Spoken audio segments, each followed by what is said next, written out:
প্রিয় দর্শক, আমি অনুষ্ঠানের শুরুতেই জামাত ইসলামকে ধন্যবাদ দিতে চাই। আমি কালকে বলেছিলাম যে গাজী নজরুল ইসলাম, ওনাদের যিনি এমপি সাতক্ষীরা 4-এর, সেই এমপি সাহেবকে নিয়ে জামায়াতে ইসলাম কি করেন, তারা কি পদক্ষেপ নেন, এটাই ছিল আমার দেখার বিষয়। এবং আমি আগেই বলি ভাই, বিশেষ কোনো দলের প্রতি আমার কোনো ভালোবাসাও নাই, বিদ্বেষও নাই। এটা আমি শুরুতে বহুবার বলেছি, আজকেও বলি। কি আওয়ামী লীগ, কি বিএনপি, কি জাতীয় পার্টি, কি জামাতে ইসলাম, কোনো দলের ব্যাপারে আমার কোনো স্থায়ী প্রেম নাই। যারা ভালো কাজ করবে তাদের প্রশংসা করব, যারা খারাপ কাজ করবে তাদের সমালোচনা করব। যেটাকে আমি ভালো মনে করবো সেটা আমি বলবো, আমারটা যদি পরে কেউ মন্দ প্রমাণ করতে পারে আমি সেটাও মেনে নেব। এই হলো আমার নৈতিক অবস্থান। যা হোক, মূল আলোচনায় আসি। আমি জামাত ইসলামকে ধন্যবাদ দেব এই কারণে, তারা গাজী নজরুল ইসলাম সাতক্ষীরা 4-এর তাদের যে এমপি, তাকে দল থেকে বহিষ্কার করে দিয়েছেন। এবং আমি মনে করি, আমি এর আগে দেখিনি বাংলাদেশে কখনো কোনো রাজনৈতিক দল তার দলের কোনো এমপিকে এরকম নৈতিকতা স্খলনজনিত কারণে দল থেকে বের করে দেয়। মাথায় রাখবেন, দল থেকে বের করে দেওয়ার অর্থ হচ্ছে ওনার এমপিশিপ এখন চলে যাবে। দেখেন, অনেকে বলেন, অনেকে এমন কথা বলেন যে আমাদের যে 70 অনুচ্ছেদ আছে, সেই 70 অনুচ্ছেদে বলা হয়েছে যে একজন লোকের সংসদ সদস্য পদ কি কি কারণে চলে যেতে পারে। সেখানে বলা আছে দুটো কারণ মাত্র বলা হয়েছে এখানে। একটা হলো যদি উনি দল থেকে পদত্যাগ করেন, যদি উনি দল ছেড়ে দেন, তাহলে তার এমপিশিপ চলে যাবে, সে আর এমপি থাকবেন না। আর দ্বিতীয়টা হলো দল কোনো বিল আনলো, কোনো প্রস্তাব আনলো জাতীয় সংসদে, তিনি যদি সেখানে দলের বিরুদ্ধে ভোট দেন, তাহলে তার সংসদ সদস্য পদ থাকবে না। এই দুটো হলো কারণ, মানে এই দুটো ঘটনা ঘটলেই একমাত্র এমপিগিরি চলে যাবে তার। এটা আমাদের জাতীয় সংসদের 70 অনুচ্ছেদে বলা আছে। এটা নিয়ে নানা বিতর্ক আছে। অনেকেই বলেন এই দুটো অনুচ্ছেদ থাকা ঠিক না, এটা গণতন্ত্রের জন্য ভালো নয়। অনেকেই কিন্তু অনেক কথা বলেন, কিন্তু আমি মনে করি যে এই অনুচ্ছেদটা থাকা ঠিক না, আমি নিজেও মনে করি।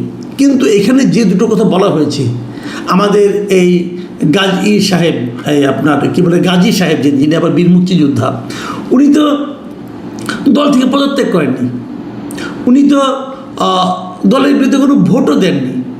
তাহলে ওনার এমপিত্ব কেন চলে যাবে? আমি আপনাকে কারণটা, উদাহরণটা সব বুঝিয়ে বলছি। দেখুন, এই ধরনের ঘটনা আমাদের দেশে কিন্তু ঘটেছিল একবার। আপনাদের কতটুকু মনে আছে আমি জানি না। 1996 সালে, 96 সালের নির্বাচনে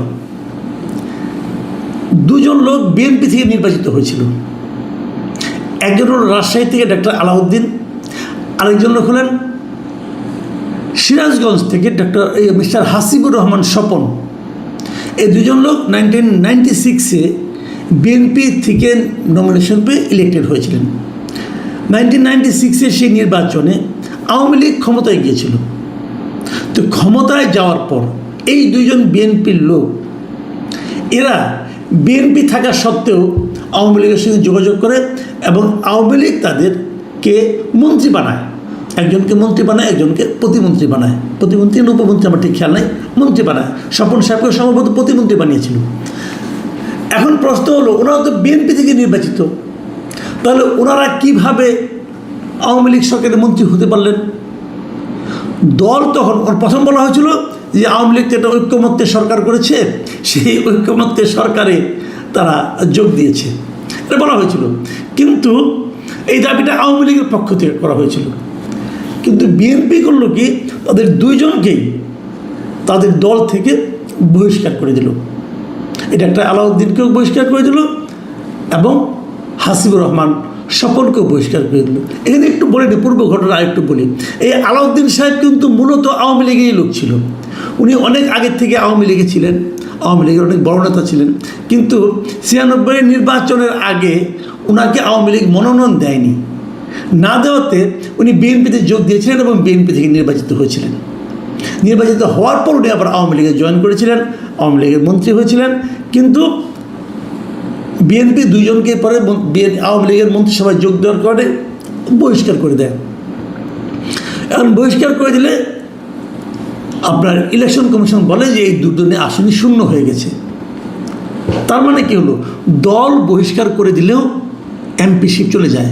ওই ঘটনা একটু বলে নেই, অনেকের আগ্রহ থাকবে। পরে কী হয়েছিল, পরে উপনির্বাচন হয়। সেই উপনির্বাচন যখন হয়, সেই উপনির্বাচনে কিন্তু ডক্টর আলাউদ্দিন সাহেব আবার জিতেছিল, কিন্তু হাসিবুর রহমান স্বপন সেখানে হেরে যায় আওয়ামী লীগের বিদ্রোহী প্রার্থীর কাছে। আওয়ামী লীগের প্রার্থী হিসেবে সে নির্বাচন করে, কিন্তু আওয়ামী লীগের বিদ্রোহী প্রার্থীর কাছে তিনি হেরে যান। এই হলো ঘটনা। তাহলে আমরা যদি 96 সালের ঘটনাটা দেখি, তাহলে আমরা বুঝতে পারছি আমাদের গাজী সাহেবের কপালে কিন্তু আসলে খারাপই আছে। উনি একটা কিশোরী বলেন অথবা তরুণী বলেন, তরুণী ভার্যা উনি পেয়েছেন। অনেক কিছু ত্যাগ করতে হলো ওনাকে। দলের পদ গেল, দল গেল। এর মধ্যে আমি দেখেছি এলাকায় ওনার ব্যাপারে মিছিল হয়েছে, প্রতিবাদে ওনার বিরুদ্ধে মিছিল হয়েছে। এলাকার লোকজন ছি করছে ওনাকে নিয়ে। উনি কিন্তু চেষ্টা কম করেননি। উনি ওনার প্রথম স্ত্রীকে দিয়ে বিবৃতি দিয়েছেন। ভিডিও, ওনার প্রথম স্ত্রীর ভিডিও দেখলাম। ওনার প্রথম স্ত্রী বললেন তার স্বামী শরিয়া মোতাবেক নাকি বিয়ে করেছে। যারা তার ভিডিও ছড়াচ্ছেন তারা মানে অন্যায় করছেন, তাদের ব্যাপারে উনি আইনগত ব্যবস্থা নেবেন।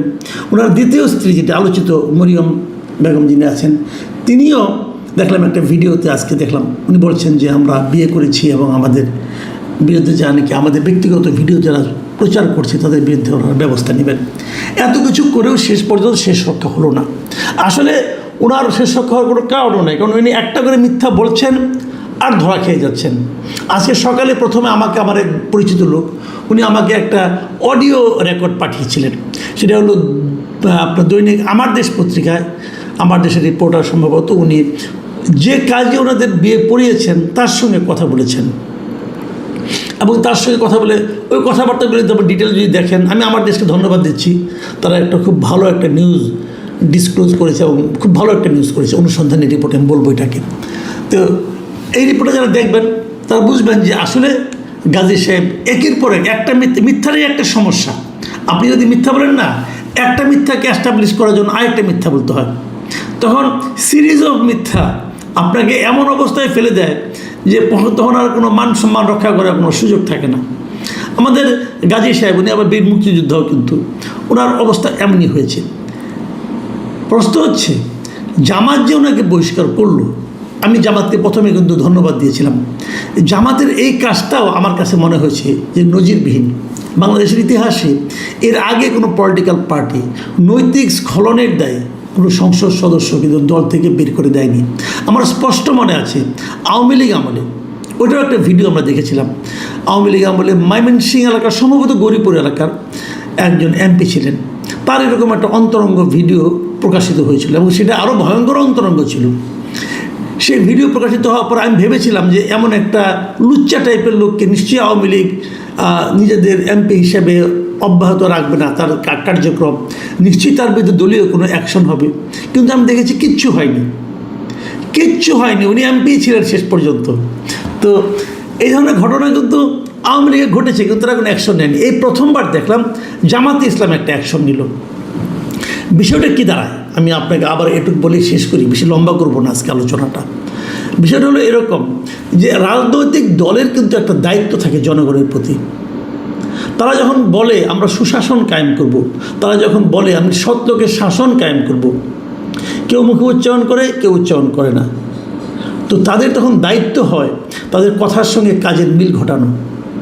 এখন নজরুল ইসলাম সাহেব জামাত ইসলাম কিন্তু পারতো তার পক্ষ নিয়ে এটাকে থাপথুপ করে ঢাকা দেওয়ার জন্য, তাতে জামাত ইসলামের একটা লম্বা ক্ষতি হতো। আমাদের গ্রামে না এই ঘটনাগুলি কেন ঘটায় আমি বলি আপনাকে। আমাদের গ্রামে এক ধরনের প্রবাদ প্রচলিত আছে, নিশ্চয়ই আপনারা বহুবার শুনেছেন। সেই প্রবাদটা হলো যে সেই লোকটা তত বেশি ভালো যার সম্পর্কে আপনি যত কম জানেন। যার সম্বন্ধে আপনি কিছুই জানেন না তাকে আপনি খারাপ বলবেন কীভাবে? দেখুন, গত নির্বাচনের আগে জামাতের পক্ষ থেকে কিন্তু একটা হাওয়া তোলা হয়েছিল যে আওয়ামী লীগ দেখেছেন, বিএনপি দেখেছেন, এবার জামাতকে দেখুন। কেন বলেছিল এই কথাটা? এই কারণে বলেছিল যে আমরা তো জামাতকে আসলে দেখি নাই, মানে জামাত সম্পর্কে আমরা তো কিছু জানি না।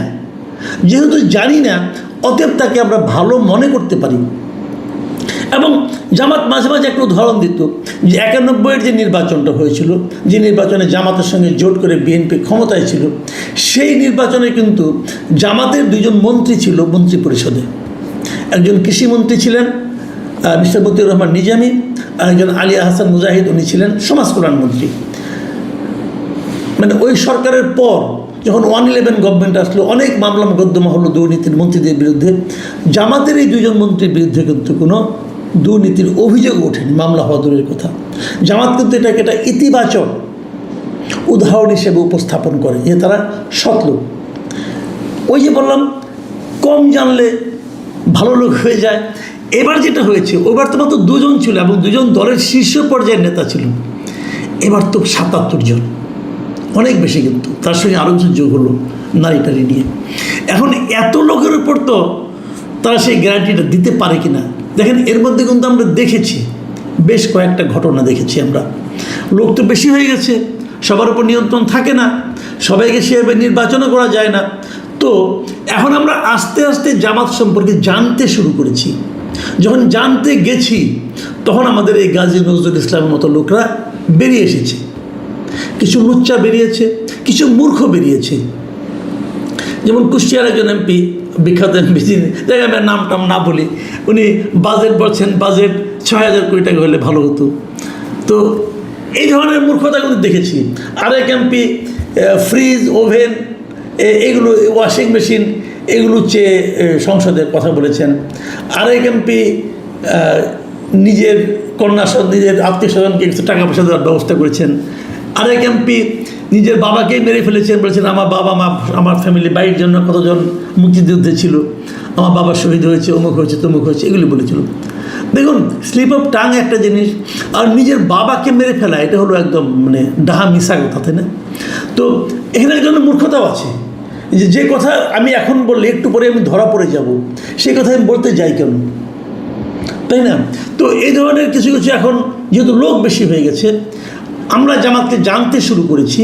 আমরা দেখতে পাচ্ছি এখানে প্রচুর লুচ্চা আছে, প্রচুর মূর্খ আছে এবং প্রচুর মিথ্যাবাদীও আছে। তো জামাত নিশ্চয়ই এই ব্যাপারে সতর্ক হয়েছে। তবে আমার কথা হলো এটাই, যে অনেককে আমরা আস্তে আস্তে চিনব, জানব, পাশাপাশি আমরা দেখব যে দল কী সিদ্ধান্ত দেয়, দল তাদেরকে কীভাবে এন্টারটেইন করে, দ্যাট ইজ ইম্পর্টেন্ট। এবং জামাত যেভাবে এন্টারটেইন করেছে, মানে যেভাবে ডিসিশন নিয়েছে, পদক্ষেপ নিয়েছে, আমি জামাতকে আবার ধন্যবাদ দিচ্ছি। আমি মনে করি বাংলাদেশের অন্যান্য রাজনৈতিক দলও এই উদাহরণটা ফলো করার চেষ্টা করবেন। যদি কোনো অপরাধ ধরা পড়ে, তাকে যদি আপনি ধারণ করার চেষ্টা করেন, কারণ ধরেন আপনার শরীরে একটা রোগ হলো, আপনি রোগটাকে যদি চেপে রাখার চেষ্টা করেন, আপনি পুরো শরীর নিয়েই অসুস্থ হয়ে পড়বেন। কিন্তু আপনি যদি ওটাকে কেটে ফেলে অপারেশন করে বাদ দেন, তাহলে কিন্তু আপনি হয়তো ওই অঙ্গটা থাকবে না, কিন্তু আপনি বেঁচে যাবেন।